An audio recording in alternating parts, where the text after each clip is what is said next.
പ്രിയ പ്രേക്ഷകർക്ക് സീരിയൽ ന്യൂസിലേക്ക് സ്വാഗതം. കൂടുതൽ സീരിയൽ ന്യൂസുകൾ അതിവേഗം ലഭിക്കുന്നതിന് ഈ ചാനൽ സബ്സ്ക്രൈബ് ചെയ്യുക. ബെൽ ഐക്കൺ മറക്കാതെ ക്ലിക്ക് ചെയ്യുക. വീഡിയോ ഇഷ്ടമായി എങ്കിൽ ലൈക്ക് ചെയ്യാൻ മറക്കരുത്. പ്രതീക്ഷിതമായ വഴിത്തിരിവുകളാണ് ഇപ്പോൾ ഗോവിന്ദിന്റെ ജീവിതത്തിൽ ഉണ്ടായിരിക്കുന്നത്.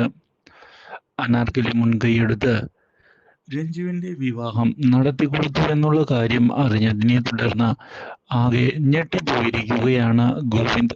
ഇതേ തുടർന്ന് കാര്യങ്ങൾ സംസാരിക്കുന്നതിനായി അനാർക്കലിയുടെ അടുത്തേക്ക് എത്തിയിരിക്കുകയാണ് ഗോവിന്ദ്.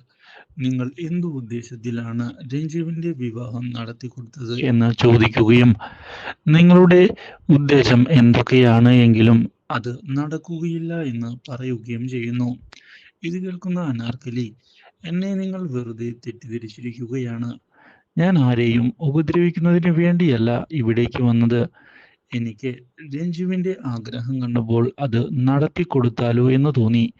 അതുകൊണ്ട് മാത്രമാണ് ഞാൻ ആ കാര്യം ചെയ്തത്. അല്ലാതെ വേറെ റിവഞ്ച് ഒന്നും മനസ്സിൽ കണ്ടുകൊണ്ടല്ല. ഗോവിന്ദ് അത് തെറ്റിദ്ധരിച്ചിരിക്കുകയാണ്. എന്നെ മനസ്സിലാക്കാൻ ശ്രമിക്കണം എന്ന് അനാർക്കലി പറഞ്ഞതിനെ തുടർന്ന് എനിക്ക് യാതൊരു തെറ്റിദ്ധാരണയുമില്ല.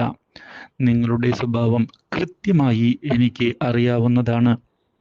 അതുകൊണ്ട് തന്നെ നിങ്ങൾ ഇനി എന്നെ മാറ്റാൻ ശ്രമിക്കേണ്ടതില്ല. മാത്രവുമല്ല, നിങ്ങൾ രഞ്ജുവിനെ ഇപ്പോൾ കയ്യിലെടുത്തിരിക്കുകയാണ് എന്നുള്ള കാര്യം എനിക്ക് മനസ്സിലായി എന്ന് പറയുകയും ചെയ്തതിനെ തുടർന്ന് എനിക്ക് അവളെ കയ്യിലെടുത്തിട്ട് എന്ത് ഉപകാരമാണ് ഉണ്ടാകാൻ പോകുന്നത് എന്ന് ആലോചിച്ച് നോക്കിക്കേ എന്ന് ചോദിക്കുകയും വെറുതെ ആവശ്യമില്ലാതെ എന്നെ കുറ്റപ്പെടുത്തിയിട്ട് യാതൊരു കാര്യവും ഉണ്ടാവുകയില്ല എന്ന് പറഞ്ഞ് അനാർക്കലി അവിടെ നിന്ന് പോവുകയും ചെയ്യുന്നു. എന്നാൽ ഇതേ തുടർന്ന് ഗീതു വിജയലക്ഷ്മിയെ ചെന്ന് കണ്ടിരിക്കുകയാണ്. വിജയലക്ഷ്മിയോട് അനാർക്കലിയുടെ ഈ ചതിയെ പറ്റി ചോദിച്ചതിനെ തുടർന്ന് അവൾ ഇതെല്ലാം തന്നെ ദ്രോഹിക്കുന്നതിന് വേണ്ടിയാണ് ചെയ്തത് എന്നുള്ള കാര്യം എനിക്ക് കൃത്യമായി അറിയാം. പക്ഷേ മറ്റൊരു കാര്യം, അവൾ അറിയാതെയാണ് ഇതെല്ലാം ചെയ്തു കൊടുത്തത്. അതുകൊണ്ട് തന്നെ എനിക്ക് യാതൊരു വിഷമവുമില്ല എന്ന് അറിയിക്കുകയും ചെയ്യുന്നു വിജയലക്ഷ്മി.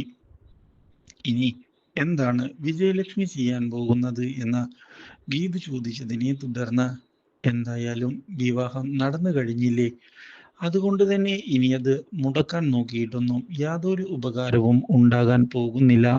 കാര്യങ്ങളെല്ലാം ഞാൻ ഇനി വിട്ടുകളയാനുള്ള തീരുമാനമാണ് എടുത്തിരിക്കുന്നത്. എനിക്ക് രഞ്ജുവിനെ വേദനിപ്പിക്കാനുള്ള ആഗ്രഹമൊന്നും തന്നെയില്ല. അതുകൊണ്ട് അവൾ സന്തോഷത്തിൽ ഇങ്ങനെ ജീവിക്കുകയാണ് എങ്കിൽ അവൾ ജീവിക്കട്ടെ എന്ന് തന്നെയാണ് എനിക്ക് പറയാനുള്ളത് എന്ന് വ്യക്തമാക്കുകയാണ് വിജയലക്ഷ്മി.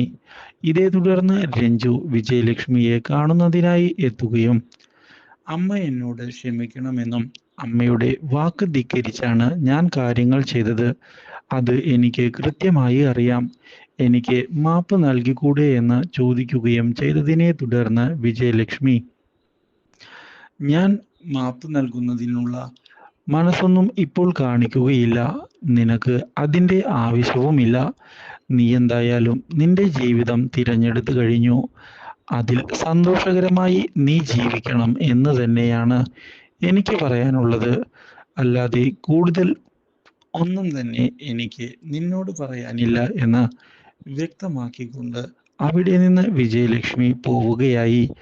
ഇതോടെ അമ്മ തന്നോട് ഇപ്പോഴും ദേഷ്യത്തിലാണ് എന്ന് ഗീതുവിനോട് പറയുകയാണ് രഞ്ജു.